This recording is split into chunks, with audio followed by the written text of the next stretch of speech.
Hello student, आज start कर रहे हैं आरएनए का। ठीक है, आरएनए में टीआरएनए।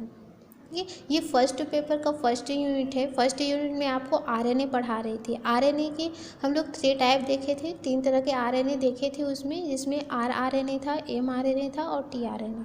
ठीक है, जिसमें एमआरएनए क्या होता है, उसका स्ट्रक्चर क्या है, उसका क्या फंक्शन है, वो पढ़ लिए थे। आज पढ़ेंगे जो टीआरएनए है। ठीक है, टीआरएनए इसका स्ट्रक्चर कैसा रहता है और इनका क्या फंक्शन है, ये आज पढ़ेंगे।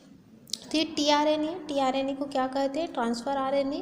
क्योंकि ये क्या करते हैं, ट्रांसफ़र कर रही, किसे ट्रांसफ़र करते हैं, तो एमिनो एसिड जब प्रोटीन सिंथेसिस हो रही होती है, प्रोटीन सिंथेसिस कराना होता है उस समय क्या करते हैं, एमिनो एसिड को ट्रांसफ़र करने का कार्य करता है, इसलिए इसे क्या कहते हैं, टीआरएनए कहा जाता है। और ये जो टीआरएनए है, ये टीआरएनए क्या होती है, सोडियम हाइड्रोक्साइड में। ठीक है, किसमें, सोडियम हाइड्रोक्साइड में ये सॉल्युबल होते हैं, इसलिए इसे सॉल्युबल आरएनए या फिर एसआरएनए भी कहा जाता है। ठीक है, समझ में आ रहा है क्या है ये ट्रांसफ़र आरएनए क्यों कह रहे हैं, क्योंकि ये एमिनो एसिड को ट्रांसफ़र करने का कार्य करता है। कौन से समय, तो जब प्रोटीन सिंथेसिस हो रही है उस दौरान क्या करती है, ये एमिनो एसिड को ट्रांसफ़र करती है, इसलिए इसे टीआरएनए कहा जाता है या ट्रांसफ़र आरएनए कहते हैं। सॉल्युबल आरएनए क्यों कहते हैं, जब टीआरएनए को सोडियम हाइड्रोक्साइड में मिलाया जाता है, सोडियम हाइड्रोक्साइड डाला जाता है तो वो सॉल्युबल हो जाती है, घुल जाती है, इसलिए इसे सॉल्युबल आरएनए या फिर एसआरएनए भी कहते हैं। अगर इसकी बात करें मॉलिक्यूलर वेट की, ठीक है, मॉलिक्यूलर वेट देखें तो इसकी मॉलिक्यूलर वेट है 2500 से 3000 डाल्टन होती है। ठीक है, इसकी देखते हैं कि कितने न्यूक्लियोटाइड से मिलकर बने होते हैं। तो ये जो टीआरएनए है, ये 73 से 93 न्यूक्लियोटाइड से मिलकर बनी हुई रहती है। अगर इसके टाइप देखें तो टीआरएनए है वो 100 टाइप के या फिर इनसे भी अधिक हो सकते हैं। ठीक है, क्या हो सकते हैं, इनसे भी अधिक हो सकते हैं। आगे देखते हैं इसका सेडिमेंटेशन कांस्टेंट, मतलब इसका सेडिमेंटेशन गुणांक देखें तो इसका सेडिमेंटेशन गुणांक क्या कांस्टेंट है, वो कितना रहता है, 4s रहती है। ठीक है, कितनी होती है, 4s होती है। देखते हैं टीआरएनए का मॉडल, इसका स्ट्रक्चर देखेंगे कि इसका स्ट्रक्चर कैसा होता है। तो इसी के स्ट्रक्चर को बताने के लिए 2 मॉडल दिए गए हैं। ठीक है, एक है clever leaf model of tRNA, मतलब टीआरएनए के लिए कौन सा मॉडल है, क्लेवर लीफ मॉडल है, और एक होती है इसका एल मॉडल। ठीक है, तो यहाँ पर ये बहुत इंपॉर्टेंट है, क्या क्लेवर लीफ मॉडल, इसे बहुत पूछा गया है आपके एग्जाम में, तो ध्यान से पढ़िएगा। Clever leaf model, L model, ये एल आकार की होती है इसलिए इसे एल मॉडल कहते हैं। जो क्लेवर लीफ मॉडल में जो पढ़ेंगे वही सभी जो ऑर्गन है और फंक्शन है सभी किस में रहते हैं, टी मॉडल, मतलब टी मॉडल दिया जाएगा टीआरएनए के लिए, वो सब उनके भी फंक्शन होंगे। तो यहाँ पर हम लोग ज़्यादा किसे पढ़ रहे हैं, क्लेवर लीफ मॉडल को देखें, क्लेवर लीफ मॉडल में टीआरएनए। ठीक है, अब इसे जान लेते हैं क्लेवर लीफ मॉडल को क्लेवर लीफ मॉडल क्यों कहा जाता है। जैसे एल मॉडल, ये एल आकार के दिखाई दे रहे हैं इसलिए इसे एल मॉडल कहा जा रहा है।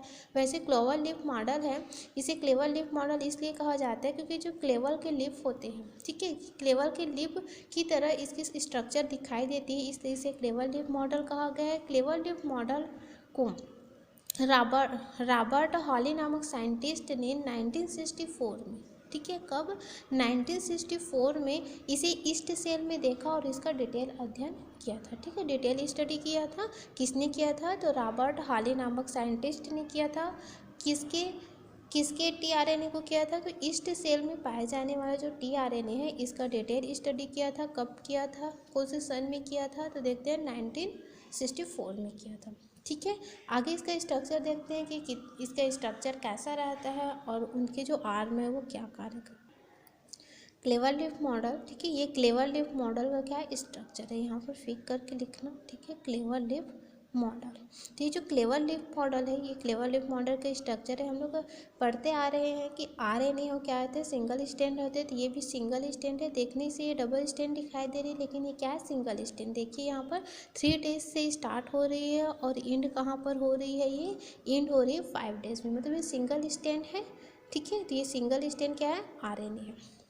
ये आरएनए जब आपको बता रही थी आरएनए, तो इतना ज़्यादा ये कुंठित हो जाता है कि ये डीएनए की तरह क्या हो जाती है, इसके नाइट्रोजन क्षार है वो आपस में जुड़ जाते हैं, इसलिए इसे डीआरएनए भी कहा जाता है करके बताए थे, याद होगा, है ना। तो ये क्या यहाँ पर देख रहे हैं, क्लेवर लीफ मॉडल। ठीक है, तो ये जो क्लेवर लीफ मॉडल है इस मॉडल में कितने आर्म दिखाई दे रहे हैं? इसके 4 आर्म दिखाई दे रहे हैं। इसके 4 आर्म देखते हैं कि ये आर्म है, ये क्या है? एमिनो एसिड बाइंड साइट है, ठीक है। उसके आगे आते हैं तो ये टी साई सी आर्म है, ठीक है। ये एंटीकोडॉन आर्म है और ये क्या है? डी एच यू आर्म है, ठीक है। देखते हैं ये ट्रांसफ़र कैसे करता है और कहाँ पर रहता है। तो पहले देखते हैं इसमें एमिनो एसिड बाइंडिंग सीट, ठीक है। तो एमिनो एसिड बाइंडिंग सीट में क्या होगा? ये कौन सा वाला भाग दिखाई दे? इसमें 3 डेज वाला सिरा है, ठीक है। यहाँ पर 3 यहाँ पर क्षारक स्वतंत्र रूप में दिखाई दे रहे हैं। कौन से क्षारक? सी और ए, मतलब क्या है? साइटोडिन और एक क्या है? एडेनिन। एडेनिन है और साइटोसिन है, ठीक है। तो 2 यहाँ पर साइटोसिन है और एक क्या है? एडेनिन है। ये फ्री रूप में है, तो ये क्या है? 3 डेज सिरे में होती है। यहाँ पर क्या होती है? एमिनो एसिड है वो बाइंड होती है जब प्रोटीन सिंथेसिस होती है। देखो प्रोटीन किससे बनती है? एमिनो एसिड से बनती है, ठीक है। तो एमिनो एसिड, तो कितने एमिनो एसिड से? तो 20 मतलब 20 एमिनो एसिड आपस में जुड़कर क्या बनाता है? एक प्रोटीन बनाती है, ठीक है। तो प्रोटीन बनाने के लिए क्या है? तो एमिनो एसिड, तो उसके लिए कितने एमिनो एसिड चाहिए? 20 एमिनो एसिड चाहिए। तो उस एमिनो एसिड को कोई ना कोई तो वो उसे अरेंज करेगा, एक्सेप्ट करेगा, है ना। तो ये जो एमिनो एसिड बाइंडिंग सीट है, यहाँ पर क्या होती है? एमिनो एसिड को एक्सेप्ट किया जाता है, ठीक है। यहाँ पर क्या किया जा रहा है? एमिनो एसिड बाइंडिंग सीट में एमिनो एसिड बाइंड हो रहा है या फिर एक्सेप्ट किया जाता है, ठीक है। यहाँ तक आए समझ में। अगले इसके आर्म में आते हैं। ये आर्म क्या होती है? टी साई शी आर्म, या फिर इसको राइबोसोमल शीट भी कहा जाता है, ठीक है। इसे क्या कहा जाता है? राइबोसोमल शीट कहते हैं। अब इसमें देखिए यहाँ पर स्ट्रक्चर, इसका विशिष्ट टाइप का स्ट्रक्चर दिखाई दे रहा है कि ये एक सीधी स्ट्रक्चर है। यहाँ पर क्या है? एक लूप पाई जा रही है, ठीक है। गोलाकार संरचना पाई जा रही है। तो यहाँ पर ये जो संरचना दिखाई दे रही है, इसे क्या कहा जाता है? स्टेम कहा जाता है, ठीक है। क्या कहते हैं? स्टेम कहेंगे और इसे क्या कहेंगे? लूप कहेंगे। तो ये जो स्टेम और लूप है, ये दोनों आपस में मिलकर क्या बना रहा है? टी साई सी आर्म बना रहे हैं, ठीक है। इसे राइबोसोमल शीट कहा जाता है। इसे राइबोसोमल शीट क्यों कहा जाता है? इसलिए कहा जाता है क्योंकि जब प्रोटीन सिंथेसिस हो रही होती है उस समय ये राइबोसोम की जो बड़ी उप इकाई है, ठीक है, राइबोसोमल है, उनमें क्या रहती है? जुड़ी हुई है। जब ये बनती है तो कुछ इस तरह से होती है। ये क्या है? mRNA है, ठीक है। इस mRNA में कुछ इस तरह से क्या रहते हैं? राइबोसोम है, वो जुड़े रहते हैं। तो इन जो राइबोसोम है, ठीक है, ये राइबोसोम है, इनमें क्या रहती है? ये जुड़ी हुई रहती है, ठीक है। इसलिए इसे क्या कहा जा रहा है? राइबोसोमल शीट या फिर टी साई सी आर्म भी कहा जाता है, ठीक है। यहाँ तक आ रही समझ में। आगे देखते हैं इसका एंटीकोडॉन, ठीक है। आगे टी साई सी आर्म के बाद क्या है? एंटीकोडॉन साइड है। तो ये जो एंटीकोडॉन, इसमें भी देखें तो ये स्टेम और लूप इन दोनों से मिलकर बनी रहती है, ठीक है। इन दोनों को एक साथ क्या कहेंगे? एंटीकोडॉन आर्म कहेंगे। ये जो एंटीकोडॉन आर्म है, इसमें एंटीकोडॉन होती है, ठीक है।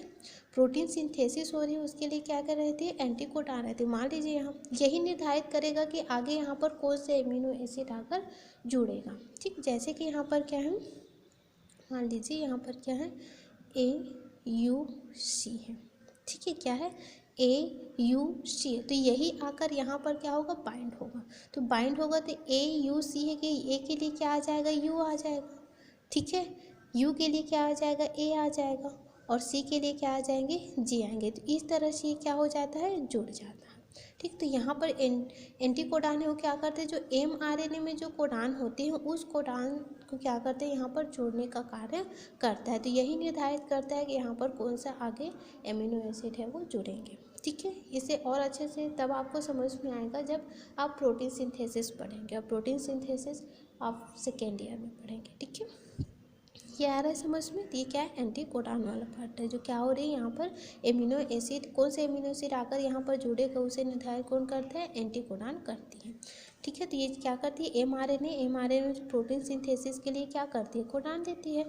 आगे इसमें आता है DHU आर्म, ठीक है। ये DHU आर्म या फिर इसी को एमिनोसाइट शीट भी कह रहे हैं, ठीक है। ये जो एमिनोसाइट शीट है, इसमें क्या आते हैं? अब इसे देख लेते हैं, इसे DHU क्यों कह रहे हैं? क्योंकि ये डाईहाइड्रोक्सी यूरिडीन, ठीक है।